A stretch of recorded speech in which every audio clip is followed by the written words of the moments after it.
দক্ষিণেশ্বরের মা ভবানী মন্দিরের মতো আরেকটি মন্দির ব্যারাকপুরে অবস্থিত।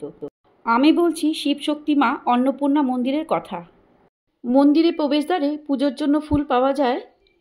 আজকে অন্নপূর্ণা পুজো। এছাড়াও মন্দিরের ১৫০ বছর পূর্তি উপলক্ষে বিশেষ আয়োজন। অন্নপূর্ণা পুজোর দিন এই মন্দিরে কুমারী পুজো হয় এবং অন্নকূট উৎসব পালন করা হয়। ১৮৭৫ সালে রানী রাসমণি কনিষ্ঠা কন্যা জগদম্বা দেবী এই মন্দির প্রতিষ্ঠা করেন।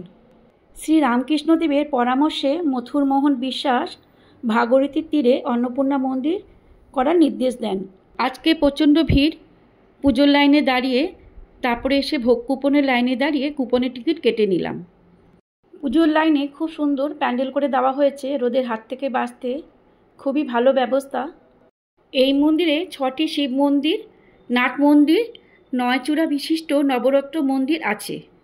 এছাড়াও ভোগ রান্না করার আলাদা ঘর ওই পাশে সোজা ব্যারাকপুর গঙ্গার ঘাটও করা হয়েছে। সেই সময় খরচ হয়েছিল ৩ লক্ষ টাকার মতো। এই মন্দিরে মায়ের প্রাণ প্রতিষ্ঠা করেন স্বয়ং রামকৃষ্ণ দেব। মায়ের সিংহাসন ও চালচিত্র রূপোর তৈরি। মাকে সুন্দর গয়না পরানো আছে। অপরূপ সুন্দর মায়ের মূর্তি। মা অন্নপূর্ণা হলেন দেবী পার্বতীর আরেকটি রূপ। মহাদেবকে অন্ন ভিক্ষা দান করছেন এই রূপে এখানে পূজিত হন। শ্রী মথুরামোহন বিশ্বাসের বংশধররাই এই মন্দির এখন সেবা করে আসছেন। প্রচুর ভক্তের সমাগম হয়েছে। 2025-এ নতুন রূপে ব্যারাকপুরের অন্নপূর্ণা মন্দির সাজানো হয়েছে। মাকে পুজো দিয়ে কুমারী পুজো দেখতে এলাম। এখানে এসে দেখলাম প্রচুর মানুষ আগের থেকেই বসে আছেন কুমারী মায়ের পুজো দেখবার জন্য। এখন মাকে সুন্দর করে সাজানো হচ্ছে। মাকে সাজানো হয়ে গেছে, এখন পুজো হবে। ভক্তরা আগে এসে বসেছেন। আমি সামনে গিয়ে ভিডিও করতে পারছি না, যতটা করতে পারছি। খুব সুন্দর করে কুমারী মাকে সাজানো হয়েছে এবং বিভিন্ন উপাচারে পুজো দেওয়া হচ্ছে। আমি এই প্রথম এই মন্দিরে কুমারী পুজো দেখছি। খুবই ভালো লাগলো।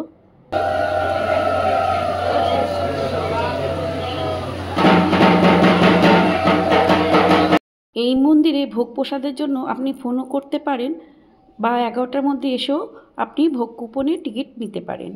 আমি ফোন নাম্বার ডেসক্রিপশন বক্সে দিয়ে দেব। কুমারী মাকে নানারূপ সিঙ্গার ফল মিষ্টি দিয়ে পুজো করা হচ্ছে। সিঙ্গার দিয়ে সবাই ভক্তি ভরে উলুধুলি দিচ্ছেন, পুজো করছেন। খুবই ভালো লাগছিল। এখন আমি যেই ঘরে এসেছি এই মন্দিরের, এখানে শ্রী শ্রী রামকৃষ্ণ পরমহংসদেব নিজে এসেছিলেন আর বসেছিলেন। এখানে নিত্য পুজো করা হয়। আর এই ছবিটি লোকমাতা রানী রাসমণির আসল ছবি। হাতে আঁকা পেন্টিং সেই সময়কার। মা অন্নপূর্ণা শিব ঠাকুরকে ভোলানাথকে ভিক্ষা দিচ্ছেন। এখানেও নিত্য পুজো হয়েছে। ধান দিয়ে গাছ করা আছে চারিপাশে। পাশে অখণ্ড প্রদীপ জ্বলছে। আমরা দর্শন করলাম।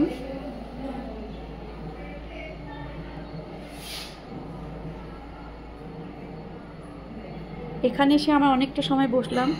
খুবই ভালো লাগছিল। এখনও পুজো চলছে, পুজোর লাইন।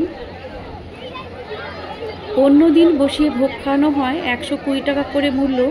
আজকেও তাই আছে। অন্নপূর্ণা মন্দিরে এসেছি, পুজো দেওয়া হয়ে গেছে। এখন ভোগের লাইনে দাঁড়িয়েছি। খুব ভিড়। জয় মা অন্নপূর্ণা দেবী।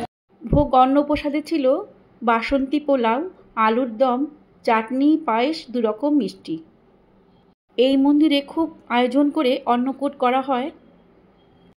এখন পুজোর লাইন, বিশাল লম্বা লাইন পুজোর জন্য। ভক্তরা অপেক্ষা করে আছেন। এখানে ভোগ দেওয়া হচ্ছে। আজকে বসে খাওয়ানোর না, আজকে প্যাকেট সিস্টেম, যাতে তাড়াতাড়ি হয়ে যায়। শয়ে শয়ে লোক। আজকে ভোগ প্রসাদে ছিল বাসন্তী পোলাও, আলুর দম, চাটনি, পায়েস, 2 রকম মিষ্টি। মন্দির 1:30 পর্যন্ত খোলা থাকে। আজকে 3টে পর্যন্ত খোলা থাকবে। এই মন্দিরে অন্নকূট উৎসব পালন করা হয়। দুর্লভ দর্শন।